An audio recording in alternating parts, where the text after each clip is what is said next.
오늘 마태복음 25장 14절로 30절 말씀을 통해서 우리는 청지기입니다 라는 제목으로 하나님 말씀 증거하겠습니다. 살아서 누린 천국, 죽어서 영원히 사는 천국, 마태복음 강의 134번째 시간입니다. 우리가 예수를 믿는 이유, 교회에 나와서 예배를 드리고 또 주일날 이렇게 모여서 하나님을 찬양하는 이유는 물론 우리가 예배를 드리고 주님께 나오면 주님이 우리에게 주시는 치유도 있고 또 회복도 있고 또 복도 있습니다. 그러나 이와 같은 부수적인 것들이 아니라 근원적인 목적과 이유가 있다면 그것은 우리가 천국 가기 위해서입니다. 어떤 분들은 이 말을 들었을 때 고작 예수를 믿는 이유가 천국이냐, 내가 천국 들어가는 것, 그렇게 자기 만족적이고 자기 기복적인 것이냐, 이런 식으로 생각하거나 표현하실 분이 있을지 모릅니다. 그러나 그렇지 않습니다. 하나님 아버지가 원하시는 것, 그것은 우리가 천국에 들어가서 영원히 하나님 아버지와 함께 하는 것, 그것입니다. 그래서 우리가 예수를 믿는 것, 그 이유입니다. 이 목적을 이루기 위해서 하나님이 그 아들 예수님을 이 땅에 보내주신 것입니다.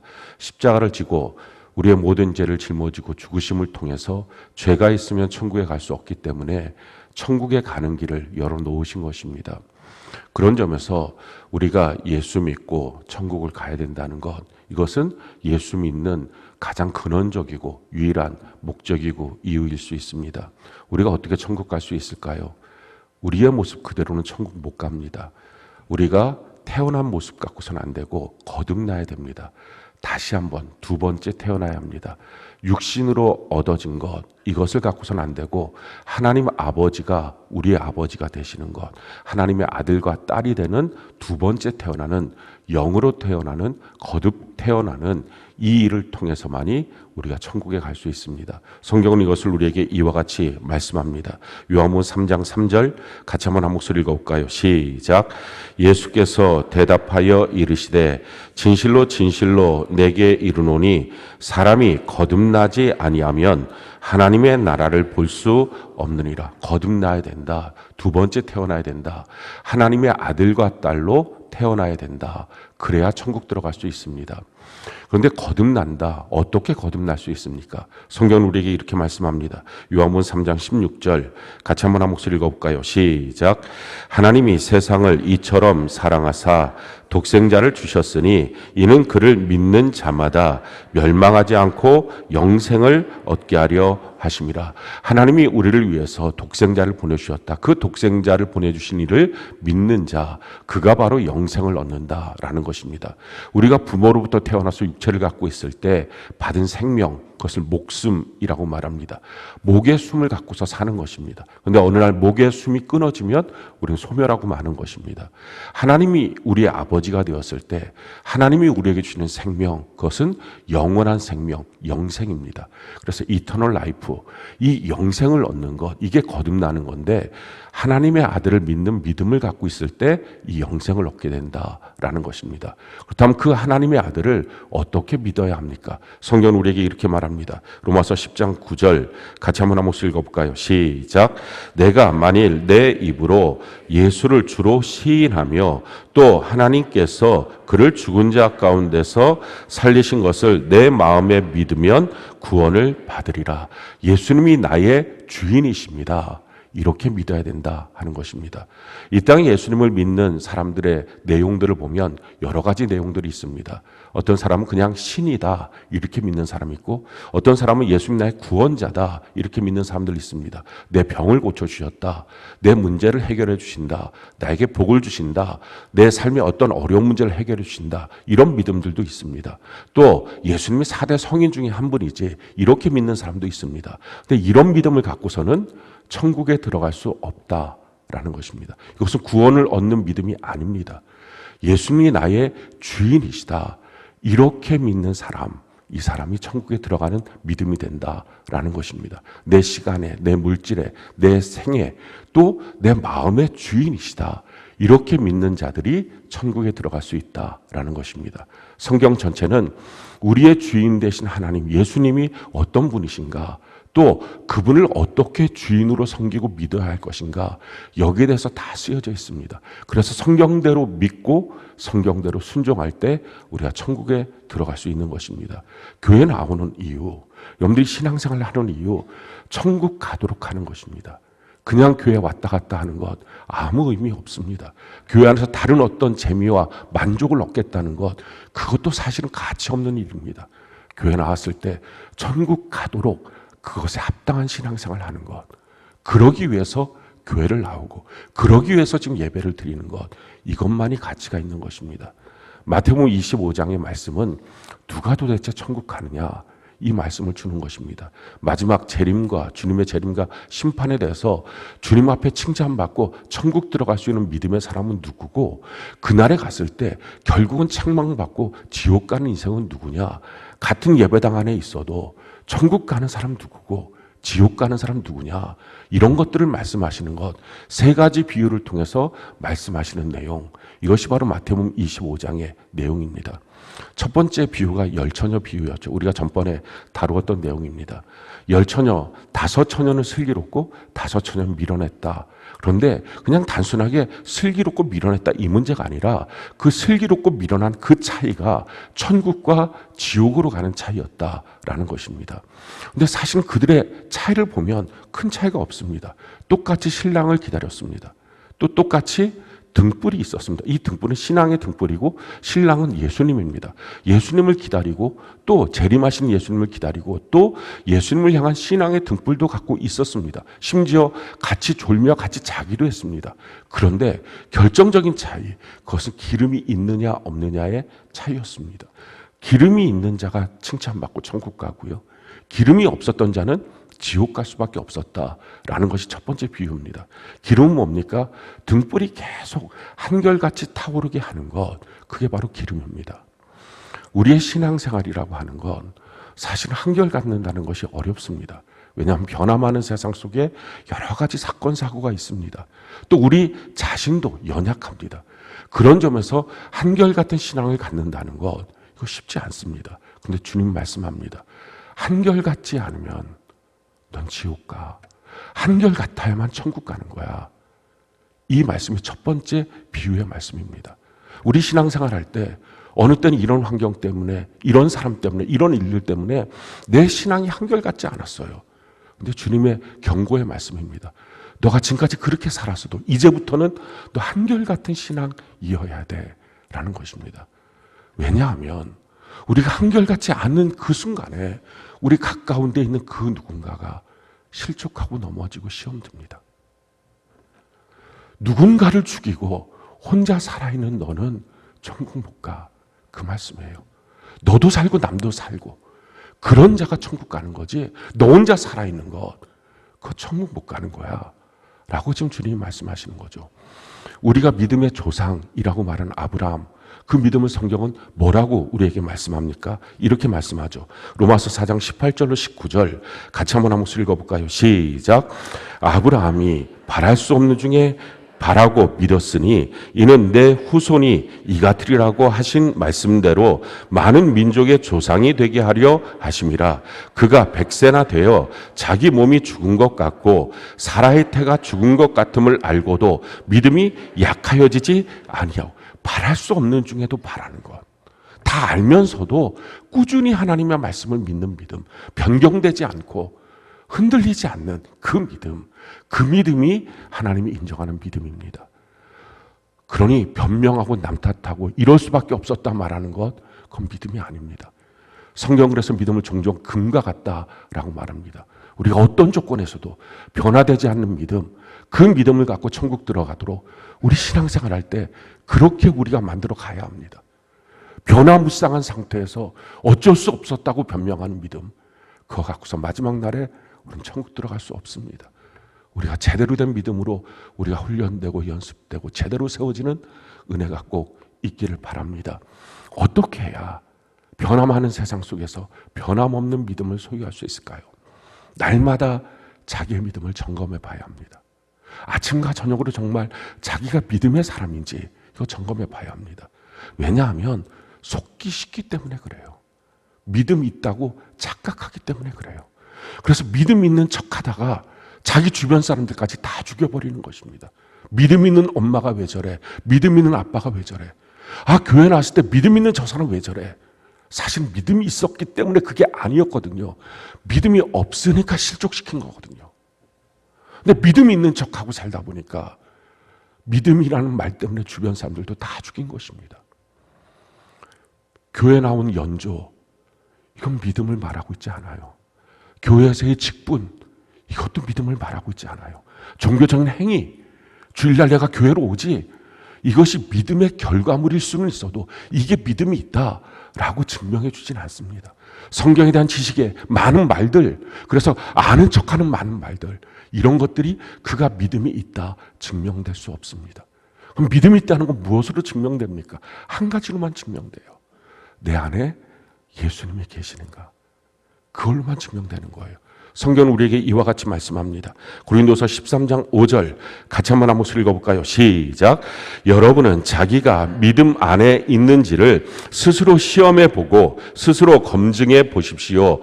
여러분은 예수 그리스도께서 여러분 안에 계신다는 것을 알지 못합니까? 모른다면 여러분은 실격자입니다. 예수님 내 안에 계시는가? 이걸 모른다면 그럼 실격자다라는 것입니다.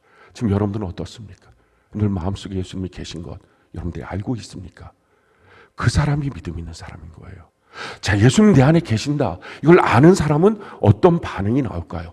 우리의 삶에 변화무쌍한 사건일수록 자기가 연약한 어떤 상황 가운데 놓여 있으면 있을수록 도리어 그때가 예수님이 어떤 분인지, 예수님을 아는 그 놀라운 보화란 그 빛이 우리 안에서 나타나기 시작합니다. 그래서 그를 보고 감동을 받는 거예요. 주변 사람들 다 알지 않겠습니까? 힘들 거라는 것, 참 고통스러울 거라는 것. 근데 그 순간에 예수님이 안에 계신 분은 예수님이 계시기 때문에 할 수 있는 행동과 말과 모습이 드러납니다. 그래서 그 순간이 실족시키는 순간이 아니라 감동의 순간이고요. 어쩌면 우리 주변 사람들은 그걸 기대하고 있을지 몰라요. 평상시에 교회 다니고 있는 모습이 아니라 결정적인 순간에 그가 어떤 모습인지, 그래서 진짜인지 아닌지 그걸 기대하고 있을지 몰라요. 성경은 우리에게 이렇게 말씀합니다. 고린도서 4장 7절로 8절 같이 한번 읽어볼까요? 시작. 우리가 이 보배를 질그릇에 가졌으니 이는 심히 큰 능력이 하나님께 있고 우리에게 있지 아니함을 알게 하려 함이라. 우리가 사방으로 우겨쌈을 당하여도 쌓이지 아니하고 답답한 일을 당하여도 낙심하지 아니하고. 그렇습니다. 질그릇 같은 우리지만 깨어졌을 때, 깨어지는 사건이 왔을 때 도리어 예수님의 그 모습이 드러나기 때문에 우겨쌈 당하지 않아요. 그것 때문에 그렇다고, 그 사람 때문에 그렇다고 이런 말 안 해요. 오히려 그것 때문에 주님의 영화로운 모습들이 드러납니다. 감동을 주는 거예요. 이게 그리스도인이에요. 이 사람이 천국 가는 사람이에요. 그게 아닌 그냥 교회만 왔다 갔다 하는데 문제만 터지면 그 성질 다 드러나고 그 영혼의 민낯이 다 드러나고 그건 천국 들어갈 수 없다. 이게 지금 첫 번째 비유의 말씀입니다. 두 번째 비유의 말씀, 오늘 우리가 다루게 될 말씀은요, 달란트의 비유입니다. 이 달란트의 비유의 구조도 참 간단한 비유, 주님이 말씀하신 거예요. 주인이 떠날 때 종들을 불러다가 어떤 종에게는 5달란트, 어떤 종에게는 2달란트, 어떤 종에게는 1달란트를 줬는데 그 5달란트 받은 사람은 가서 장사해서 5달란트를 더 벌어갖고 왔다. 2달란트도 2달란트를 더 벌어갖고 왔는데 1달란트는 그것을 땅에 묻어뒀다. 결산하는 날이 되었을 때 5달란트 받은 사람 주님께 와서 5달란트 더 벌었습니다. 착하고 충성된 종아 칭찬받았고 2달란트도 동일하게 칭찬받았는데 이 1달란트 받은 사람, 묻어둔 거 갖고 오는 사람, 그를 향해서 예수님께서, 주인께서는 결국은 이 악하고 게으른 종아 바깥 어두운 데서 슬피며 이를 갈려 지옥 가는 인생이다. 그러니까 이 구조 전체가 뭡니까? 누가 천국 가고 누가 지옥 가느냐, 어떤 믿음을 갖고 있어야 천국 가고 어떤 믿음을 갖고 있을 때 지옥 가는 인생이냐, 지금 그거를 우리에게 설명해 주고 있는 내용입니다. 이 달란트 비유의 핵심적인 구조, 그것은 어느 누구도 주인 아니다. 지금 이걸 가르쳐주고 있습니다. 우리 14절 같이 한번 한 목소리 한번 읽어볼까요? 14절 같이 한 목소리 시작.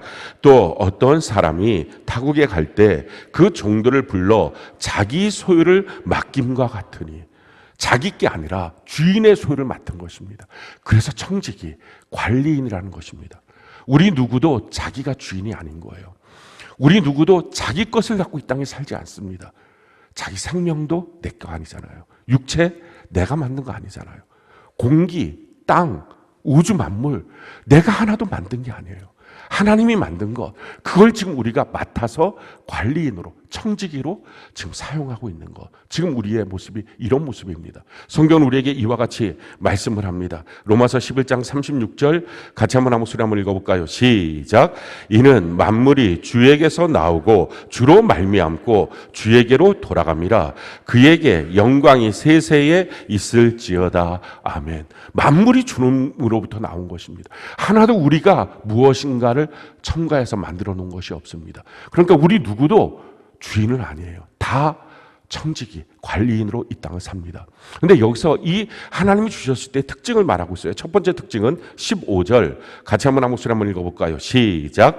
각각 그 재능대로 한 사람에게는 금 5달란트를, 한 사람에게는 2달란트를, 한 사람에게는 1달란트를 주고 떠났더니 각각 그 재능대로 맡겨주셨다. 그래서 공평한 거예요. 어떤 사람은 수학을 잘해요. 어떤 사람은 영어를 잘해요. 어떤 사람은 미술을 잘해요. 어떤 사람은 음악을 잘해요. 어떤 사람은 체육을 잘해요. 이걸 동일한 기준으로 평가한다. 말이 안 되는 거죠. 각각 다르게 평가해야 됩니다. 그래야 공평한 거예요. 그렇기 때문에 우리가 이 땅을 살 때 누구는 이렇다, 누구는 저렇다. 사회적으로 획일화된 기준이 있을 수는 없어요. 근데 마귀가 하는 건 뭡니까? 사회적으로 획일화된 기준을 주는 거예요. 그래서 에베소서 2장 1절, 2절, 3절에 보면 세상 풍조를 따라, 그것이 누가 준 거라고요? 불순종의 악한 영. 그러니까 세상 풍조가 뭡니까? 세상의 획일화된 기준입니다. 지금 획일화된 기준은 뭐죠? 돈, 미모, 이런 것들이 획일화된 기준이에요. 미의 기준도 딱 정해놨습니다. 그러니까 그 기준에 누구는 좋고 누구는 나쁘고, 그러다 보니까 불평등하다. 처음부터 갖고 있는 것, 안 갖고 있는 것. 근데 성경은 말해요. 하나님은 어느 누구에게도 불평등하게 한 적이 없다는 것입니다. 각각에 맞도록 재능대로 하나님 주셨다라는 것입니다. 그렇기 때문에 다른 사람과 비교할 필요 없어요. 열등감 가질 필요도 없고 우월감을 가질 필요도 없습니다. 열등감, 우월감의 그 모든 기준은 결국 마귀가 준 기준이에요. 그러니까 그것 때문에 내가 좀 더 낫지, 내가 좀 더 괜찮지, 그 기준이 결국은 우리로 하여금 진노의 자녀로 만들고 있다라는 것입니다. 거기서 연결돼서 또 다른 하나를 보여주고 있는 것은요, 하나님이 원하는 것은 얼마나 많이 남겼느냐, 그게 원하는 게 아니었다라는 것입니다. 우리 20절부터 23절까지 우리 같이 한번 한 목소리 한번 읽어봅시다. 시작. 5달란트 받았던 자는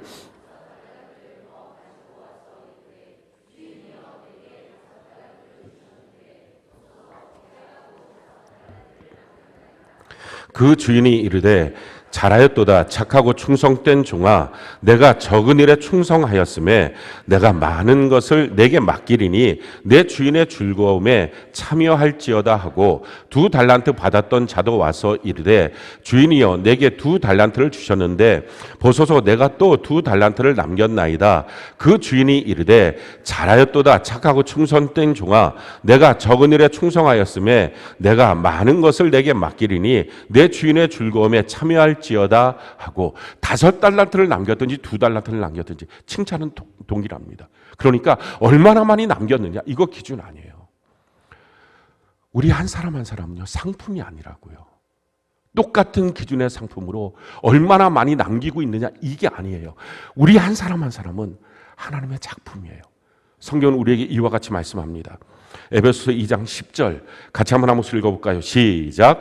우리는 그가 만드신 바라 그리스도 예수 안에서 선한 일을 위하여 지으심을 받은 자니 이 일은 하나님이 전에 예비하사 우리로 그 가운데서 행하게 하려 하심이라. 우리는 그가 만드신 바라, 영어로 마스터피스, 작품이라는 것입니다. 우리 한 사람 한 사람은 하나님의 숨결이 들어간 기가 막힌 하나님의 작품이에요. 그리고 우리의 길은 일렬로 쭉 세워놔서 1등서부터 꼴찌까지가 있는 길이 아니라 각자가 다 다른 길이에요. 하나님이 전에 예비하신 그 길, 우리 한 사람 한 사람 보고 가라고 하는 그 길. 세상의 기준으로 획일화된 기준이 아니라 나와 너는 달라. 너가 가는 길과 내가 가는 길은 달라. 같은 부부라도, 부모와 자녀라도 길이 다른 것입니다. 그 길을 가면 되는 거예요. 저 사람이 이렇게 했는데 나는 이렇게 하냐? 그거 상관없습니다. 5달란트, 2달란트 그게 중요하지 않습니다.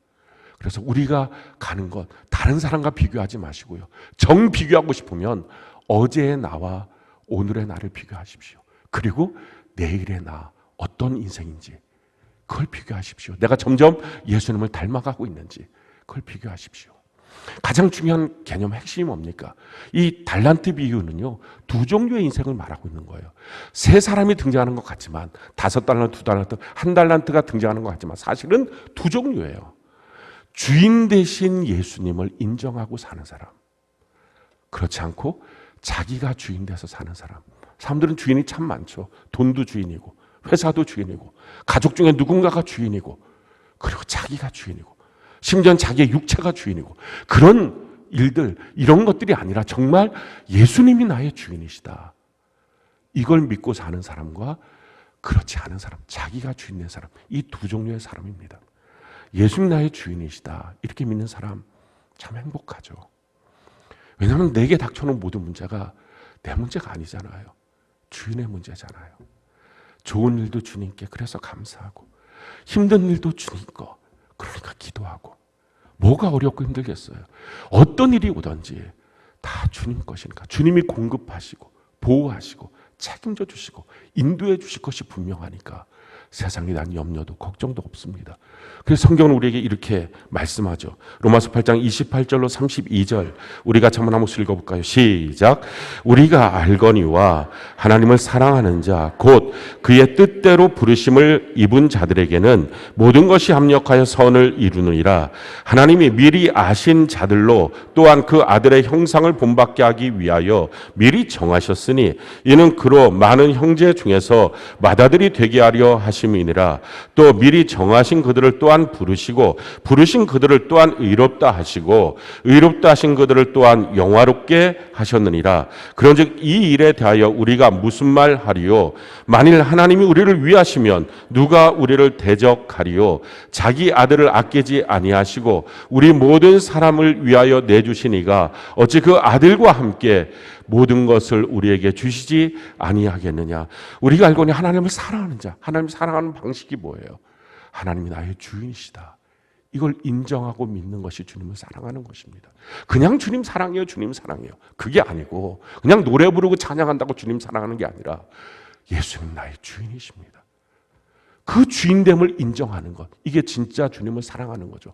하나님 사랑하는 자, 주인 되심을 인정하는 자, 그의 뜻대로 부르심을 입은 자.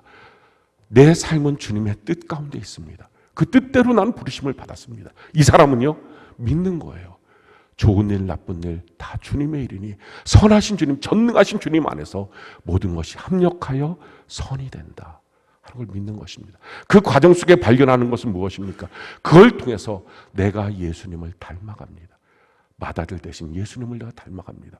그래서 나를 부르신 주님이 나를 의롭게 하시고 영화롭게 하십니다. 이걸 믿고 사는 것입니다. 모든 공급 주님이 주십니다. 그러니 행복할 수밖에 없습니다. 자, 그런데요, 자기가 주인인 사람, 자기가 판단하고 자기가 결정하고 자기가 원하는 대로 살지 않겠습니까?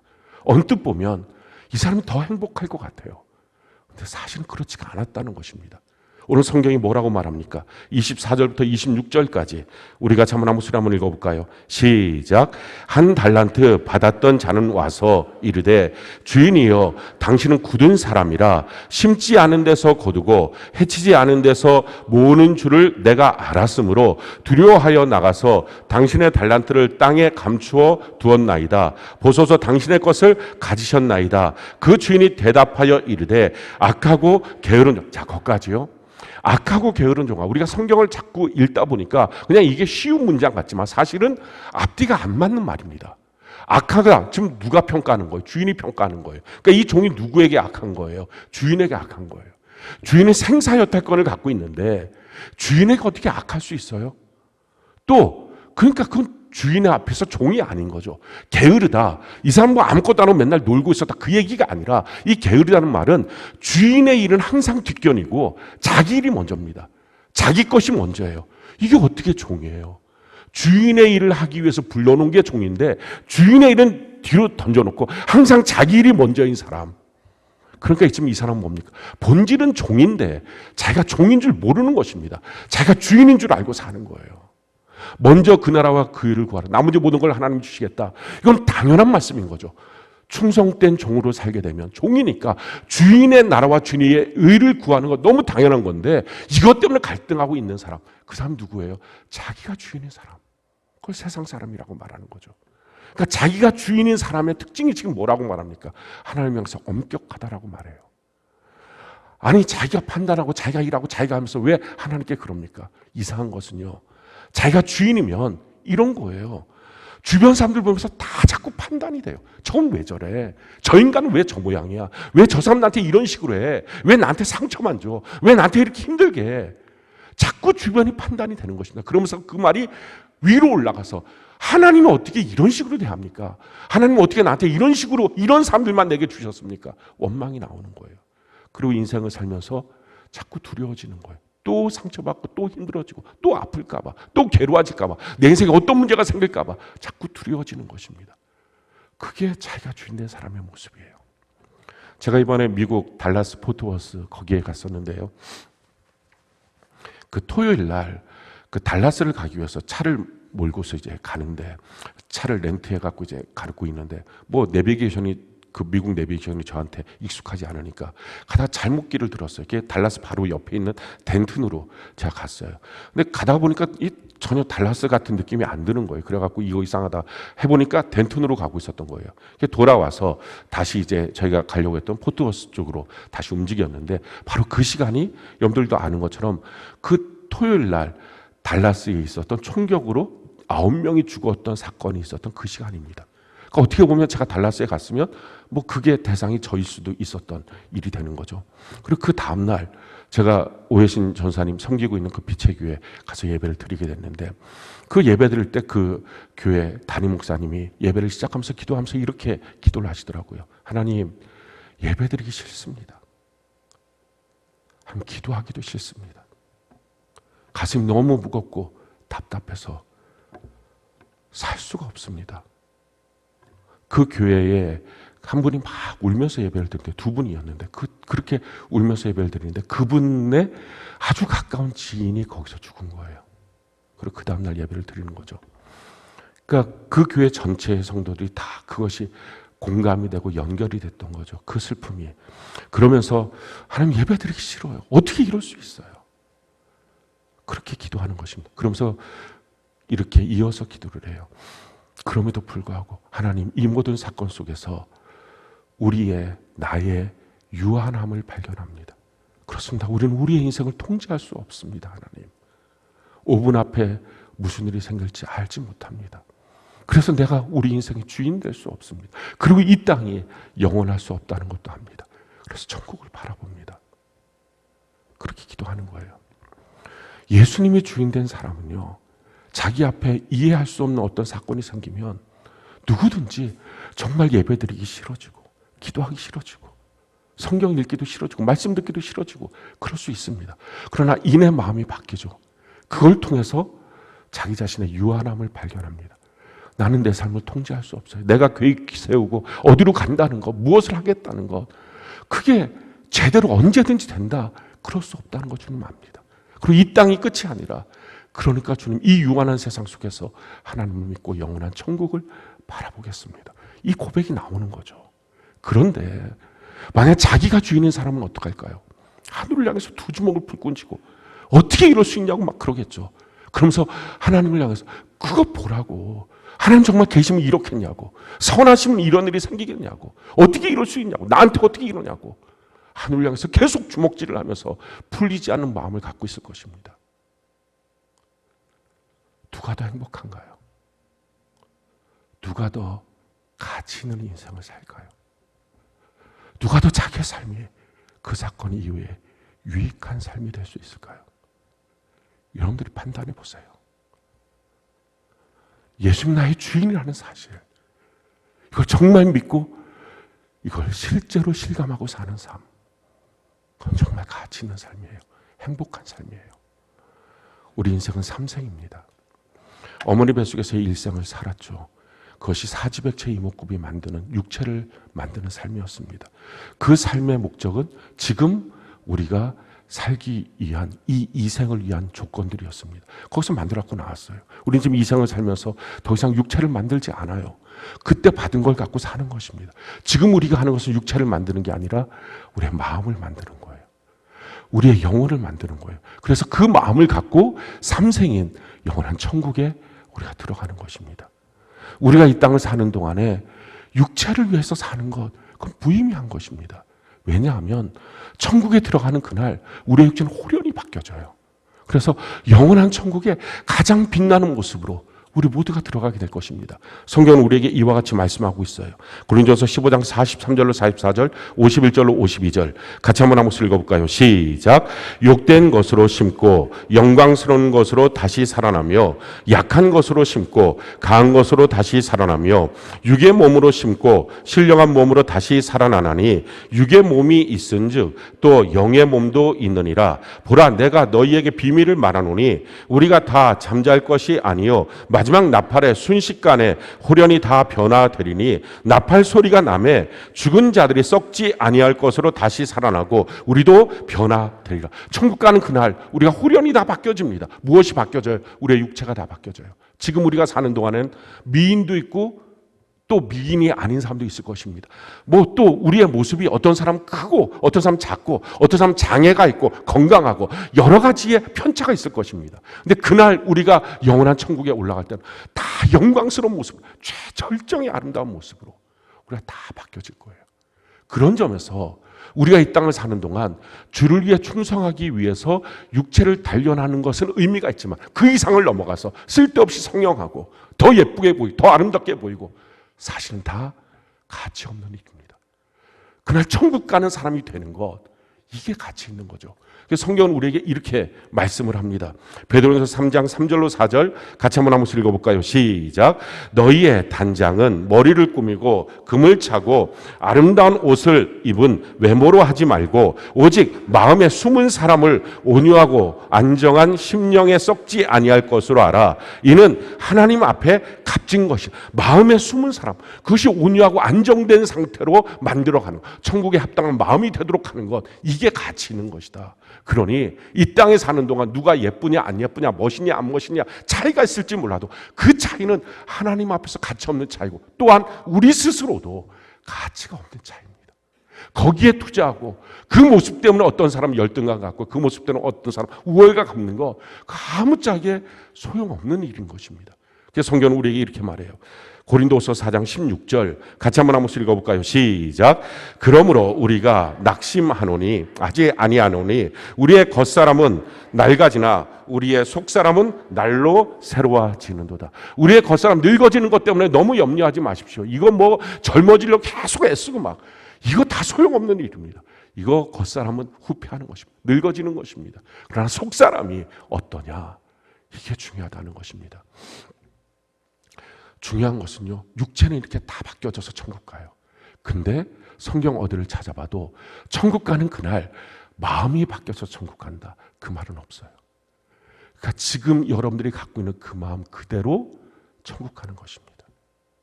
지금 여러분들의 마음은 어떤가요? 그 마음 그대로 천국 갔을 때 힘들고 고통스럽고 괴로우면, 갈등되고 슬프면, 아프면 천국이 아니고 지옥이겠죠. 그러니까 마음이 변화되지 않은 사람은 천국에 못 갑니다. 이 마음이 바뀌어져야 되는 거예요. 그래서 우리가 천국에 합당한 믿음이라는 건 뭐냐면 마음이 바뀌어지는 믿음입니다. 언제 우리의 마음이 바뀌어집니까? 예수님을 내 마음의 주인으로 모실 때서부터 우리의 마음이 바뀌어집니다. 예수님 모시기 전에 우리의 마음은 어떤 마음이었습니까? 성경은 우리에게 이렇게 마음을 세 가지로 우리의 마음이 이랬다고 말합니다. 로마서 1장 21절 같이 한번 읽어볼까요? 시작. 하나님을 알되 하나님을 영화롭게도 아니하며 감사하지도 아니하고 오히려 그 생각이 허망하여지며 미련한 마음이 어두워진 마음, 미련한 마음, 허망한 마음, 이게 우리의 마음이었다는 것입니다. 그러니 이 마음을 갖고 세상 풍조를 따라 살았습니다. 그 유행 따라 사는 것입니다. 그래서 다른 사람들이 좋다고 하는 걸 다 따라 사는 것입니다. 다른 사람들이 살기를 원하는 대로 사는 것입니다. 한 번도 하나님이 내게 예비하신 내가 가야 될 내 길을 가지 않고 다른 사람의 인생을 사니 그 살아가는 인생이 무슨 가치가 있겠어요? 그러니 살면서 결국은 우울증 걸리고 공황장애 걸리고 불안장애 걸리고 사람 눈치 보고 사니 사람들 때문에 괴로워하고 사람 많은 곳에 가지도 못하는 그런 인생으로 결국 살아가고 마는 것입니다. 이게 우리의 옛날 우리의 마음이었어요.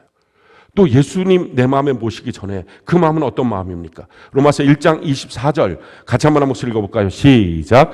그러므로 하나님께서 그들의 마음의 정욕대로 더러움에 내버려 두사 그들의 몸을 서로 욕되게 하셨으니 우리의 정욕대로 나타나는 마음이었습니다. 그래서 마음을 이렇게 말해요. 마태복음 15장 19절 같이 한번 읽어볼까요? 시작. 마음에서 나오는 것은 악한 생각과 살인과 간음과 음란과 도둑질과 거짓 증언과 비방임, 이런 것들이 가득한 마음, 이런 마음과 육체가 원하는 대로 살았던 것, 이것이 우리의 모습이었어요. 그리고 로마서 1장 28절 우리가 예수님 마음에 모시기 전에 마음을 이렇게 말합니다. 같이 한번 한 목소리 읽어볼까요? 시작. 또한 그들이 마음에 하나님 두기를 싫어하며 하나님께서 그들을 그 상실한 마음대로 내버려 두사 합당하지 못한 일을 하게 하셨어요. 하나님 마음에 두기 싫은 거예요. 내 마음대로 살고 싶은 거예요. 이게 예수님을 내 마음에 모시기 전에 우리의 마음이었어요. 근데 그렇게 살다가 어느 날 어느 순간에 우리 인생에 닥쳐온 사건 앞에 어떤 일들 앞에 자기의 인간의 유한함을 발견하는 거예요. 내가 내 인생 주인 아니구나. 내가 내 인생 통제할 수 없구나. 내가 내 마음대로 살 수 있는 게 아니구나. 그걸 하나님 앞에 엎드리죠. 그리고 그날 예수님을 믿습니다. 믿는 그날 예수님이 우리의 마음에 들어오셔서 우리 마음의 주인이 되신 것입니다. 어느 날 들었던 그 말씀이 진짜 믿어지는 거예요. 예수님이 나의 주인이시다. 이걸 고백하는 것입니다. 그리고 그 다음부터 우리의 마음이 바뀌어지기 시작해요. 그런데 그냥 주님이 알아서 내 마음 바꿔주시는 게 아닙니다. 내가 주님 안에서 내 마음이 바뀌어지도록 그렇게 힘을 써야 합니다. 그렇지 않으면 천국에 합당한 마음으로 안 바뀌어집니다. 그래서 교회 나오는 이유, 말씀을 듣는 이유, 하나님이 원하시는 합당한 마음으로 바뀌어지기 위해서 듣는 것입니다. 그럼 어떻게 우리가 힘을 써야 합니까?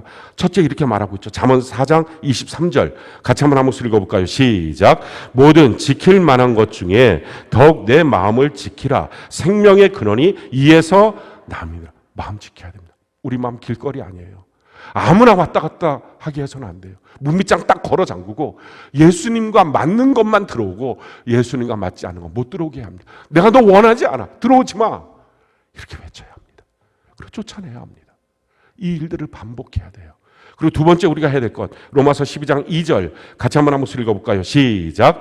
너희는 이 세대를 본받지 말고 오직 마음을 새롭게 함으로 변화를 받아 하나님의 선하시고 기뻐하시고 온전하신 뜻이 무엇인지 분별하도록. 우리의 마음을 새롭게 해야 합니다.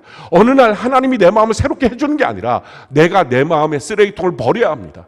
내 마음에 있는 여러 가지 아픔, 고통, 상처 여러 가지가 있을 것입니다. 그거 곱씹으면서 평생 용서하지 않을 거야. 나 평생 미워하며 살 거야.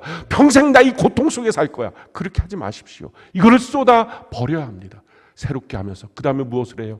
하나님의 선하시고 기뻐하시고 온전하신 뜻, 그게 무엇인지 분별하면서 사는 것입니다. 세 번째 무엇을 해야 됩니까? 시편 42편 5절 우리 개역 한글로 같이 한번 읽어봅시다. 시작. 내 영혼아 내가 어찌하여 낭망하며 어찌하여 내 속에서 불안하여 하는고 너는 하나님을 바라라. 그 얼굴의 도우심으로 인하여 내가 오히려 찬송하리로다. 우리가 온도계가 되면 안 돼요. 주변에 이런 사건 이런 일들 때문에 그대로 그냥 드러나는 온도계, 주변 온도를 그냥 보여주는 게 아니라 우리 온도 조절기가 돼야 돼요. 주변에 뭐라고 하던 내 안에서 마음이 바뀌어 오히려 찬양하고 오히려 감사하고. 그러니까 신앙생활은요, 변명 남탓 천국 못 가요. 빨리 그 마음의 습관을 바꿔버려야 돼요. 오히려 주님을 찬양하는, 주님 앞에서 우리의 변명, 우리의 남탓 그거 통하지가 않는 거예요. 그거 바꾸라고 주신 것이 교회생활, 성경이고 성령 하나님이십니다. 성경은 우리에게 이렇게 말해요. 민수기 14장 24절 우리 같이 한번 한 목소리 읽어볼까요? 시작. 그러나 내 종 갈렙은 그 마음이 그들과 달라서 나를 온전히 따랐은즉 그가 갔던 땅으로 내가 그를 인도하여 드리리니 그의 자손이 그 땅을 차지하리라. 이 구약의 출애굽기 사건은요, 우리가 어떻게 천국 갈 수 있는지를 보여주는 어떤 그림과 같은 사건입니다. 애굽에서 나와서 광야 생활을 통해서 가나안 땅에 들어가는 것, 세상에서 나와서 교회 생활을 통해서 천국에 가는 것, 이 그림인 거죠. 근데 천국에 들어간 사람, 그 가나안에 들어간 사람, 이 갈렙을 말하는 거죠. 갈렙은 어떻게 들어갔느냐? 그 마음이 그들과 달라서, 마음이 다른 그리스도인만이 천국 갈 수 있다 하는 것입니다. 하나님의 말씀이 옳다. 그렇지, 하나님의 말씀 맞는 말이야. 그게 진리야. 이것을 믿는 게 믿음이죠. 근데 그렇게 옳다고 하는 그것이, 그러니까 내 마음이 말씀대로 다 바뀌어졌어. 이건 전혀 차원이 다른 일이에요. 이걸 해야 마음이 바뀌어지는 거예요. 내 마음이 다 바뀌어졌어. 그 사람이.